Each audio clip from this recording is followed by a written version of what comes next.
একবার এক ছাত্র তার শিক্ষককে জিজ্ঞেস করলেন, স্যার, আমার মাথা খুব ঘোলা হয়ে আছে, কিছুতেই শান্তি পাচ্ছি না, সবকিছু এলোমেলো মনে হয়। শিক্ষক হাসলেন, বললেন, চলো তোমাকে একটা জিনিস দেখাই। তিনি এক কাপ পানি নিলেন এবং তার ভিতরে এক চামচ মাটি দিলেন এবং সেটা ঘোলা হয়ে থাকলো। এবং শিক্ষক তার ছাত্রকে বলল, কিছুক্ষণ তাকিয়ে থাকো।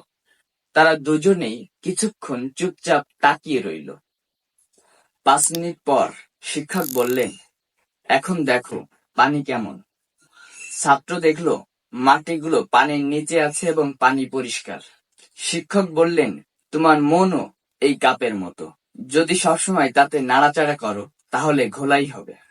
কিন্তু তুমি যদি একটু থামো, ধৈর্য ধরো, একটু চুপচাপ থাকো, তাহলে দেখবে মন অটোমেটিক পরিষ্কার হয়ে গেছে।